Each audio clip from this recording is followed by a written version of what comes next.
ഞങ്ങൾ നിന്നെ നോക്കിയിരിക്കായിരുന്നു. അച്ഛനും കൃഷ്ണേട്ടനും കൂടി കല്യാണ ഒരുക്കങ്ങളെ പറ്റി സംസാരിക്കായിരുന്നു. കല്യാണം അനഘയുടെ മാത്രമല്ലല്ലോ, നിന്റെയും കൂടിയല്ലേ. നിനക്കും അഭിപ്രായം പറയാനുണ്ടാവുമല്ലോ. ഉണ്ട്, അത് പറയാനാ വന്നത്. എനിക്ക് ചില കാര്യങ്ങൾ അറിയാനുണ്ട്. അതിന് അമൃതേച്ചി മറുപടി പറയണം. എന്താ മോളെ? ഈ കല്യാണ കച്ചവടത്തിന്റെ മൊത്തം തുക എത്രയാ?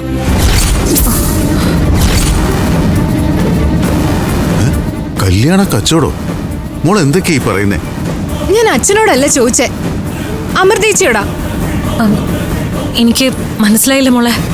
ഇവിടെയുള്ള 60 പവൻ സ്വർണത്തിന്റെ പാതി എനിക്കും പാതി അനഘേച്ചിക്കും ആയിരുന്നല്ലേ തീരുമാനം?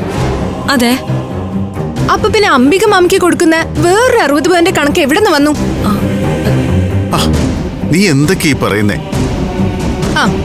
അപ്പൊ അച്ഛനും അറിഞ്ഞിട്ടല്ലേ ഈ കച്ചവടം?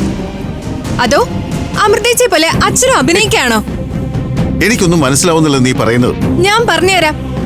കല്യാണത്തിന് എനിക്ക് തരാന്ന് പറഞ്ഞ 30 പവൻ പോരാന്ന് അംബിക മാമി പറഞ്ഞു. ആരും അറിയാതെ അംബിക മാമിക്ക് 60 പവൻ വേറെ വേണോന്ന്. ഒരാളോടും ഇക്കാര്യം പറയാതെ സ്വർണം കൊടുക്കാന്ന് ചേച്ചി സമ്മതിച്ചു. നീ എന്ത് ഭ്രാന്താകില്ലേ പറയുന്നേ? ഭ്രാന്ത് എനിക്കല്ല. എങ്ങനെയെങ്കിലും എന്റെ കല്യാണം നടന്നു കാണാൻ അംബിക മാമിക്ക് വാക്ക് കൊടുത്ത ചേച്ചിക്കാം. അമൃതേച്ചി പറയണം ഞാൻ പറഞ്ഞത് സത്യമാണോന്ന്. നിന്നോട് ഇതൊക്കെ ആര് പറഞ്ഞു? എന്റെ ചോദ്യത്തിന് മറുപടി പറഞ്ഞില്ല. അംബിക മാമിക്ക് അമൃതേച്ചി അങ്ങനെ ഒരു വാക്ക് കൊടുത്തിരുന്നോ? കൊടുത്തിരുന്നു. ആ സ്വർണം കിട്ടിയാലേ കല്യാണത്തിന് സമ്മതിക്കുമെന്ന് മാമി പറഞ്ഞു. ഇനിയിപ്പോ എല്ലാരും കൂടി നിർബന്ധിച്ച് മാമി സമ്മതിച്ചാലും കല്യാണം കഴിഞ്ഞ് ഞാൻ അവിടെ ചെല്ലുമ്പോ എല്ലാവരും കൂടി എന്നെ ഉപദ്രവിച്ചാലോ എന്ന് പേടിച്ച് അവര് പറഞ്ഞ വ്യവസ്ഥകളെല്ലാം അമൃതേച്ചി സമ്മതിച്ചു. സഹകരണ ബാങ്കിൽ നമ്മൾ അറിയാതെ ലോൺ എടുക്കാൻ പോയത് എന്തിനാന്നൊക്കെ അച്ഛനിപ്പോ മനസ്സിലായോ? എനിക്ക് സ്വർണം വാങ്ങാൻ. ആ ലോണിന്റെ പേരിൽ ഞാൻ എന്തൊക്കെ പറഞ്ഞു ചേച്ചിയെ. അപ്പോഴൊന്നും സത്യം പറയാതെ ഒക്കെ മനസ്സിൽ അടക്കി പിടിച്ച് നടന്നു. എന്റെ സന്തോഷത്തെ കരുതി. ശരിയല്ലേ മോളെ? നീ വിചാരിക്കും പോലൊന്നും അല്ല. ലോൺ എടുത്താലും നമുക്കത് അടച്ചു തീർക്കാലോ. എന്തിന്? അങ്ങനെ ഒരു ലോണിന്റെ ആവശ്യം എന്താ? മോളെ, ഇതൊക്കെ സത്യമാണോ? ഇതിന്റെ പേരിലാണോ നീ ഇത്രയും ദിവസം ഇങ്ങനെ വീർപ്പൂട്ടി നടന്നത്? ചേച്ചി എന്താ ഇക്കാര്യം എന്നോട് പോലും പറയാതിരുന്നേ? പറയില്ല.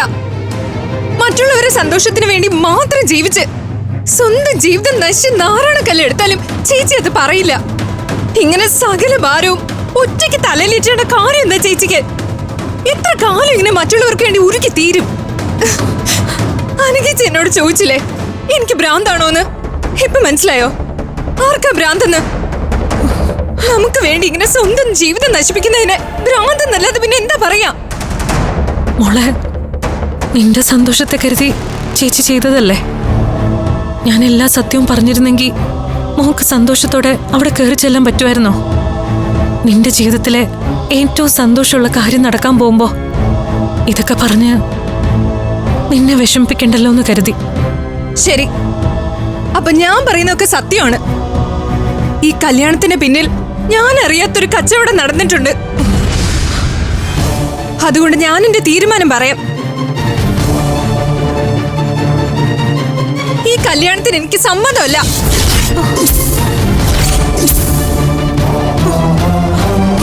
മോളെ, അങ്ങനെ പറഞ്ഞാൽ എങ്ങനെ? അങ്ങനെ പറയൂ. എന്റെ ചേച്ചി കഷ്ടപ്പെട്ടുണ്ടാക്കിയ പണം കൊണ്ട് വാങ്ങിയ സ്വർണം വാങ്ങാൻ പ്രതീക്ഷിച്ചിരിക്കുന്നവരോട് പറഞ്ഞേക്ക് മഹാപാപത്തിന് കൂട്ടു നിൽക്കാൻ ഞാൻ ഇല്ലാന്ന്. നിങ്ങൾ പറഞ്ഞില്ലെങ്കിൽ ഞാൻ പറയും. അച്ഛനും ചേച്ചിയൊക്കെ ഉണ്ടായിട്ടെ ഞാനത് പറയുന്നത് എല്ലാവർക്കും നാണക്കേടാ. ഫോൺ വിളിച്ച് പറയോ, നേരിട്ട് അവിടെ ചെന്ന് പറയോ, എന്ത് വേണം നിങ്ങക്ക് തീരുമാനിക്കാം. പക്ഷേ ഇന്ന് തന്നെ പറഞ്ഞേക്കണം. മോളെ, എന്തൊക്കെയാ ഈ കേൾക്കുന്നേ? ഇതൊക്കെ നേരാണോ? സ്വർണ്ണമില്ലാതെ അവിടെ കയറി ചെന്ന അവളെ അവിടെ ആരും വില വെക്കില്ലെന്ന് തോന്നിയപ്പോ ചെയ്തു പോയതാച്ചാ. ഫ്ലവേഴ്സ് സ്മാർട്ട് ഷോ ശനി ഞായർ ദിവസങ്ങളിൽ രാത്രി 9:30 ഫ്ലവേഴ്സിൽ.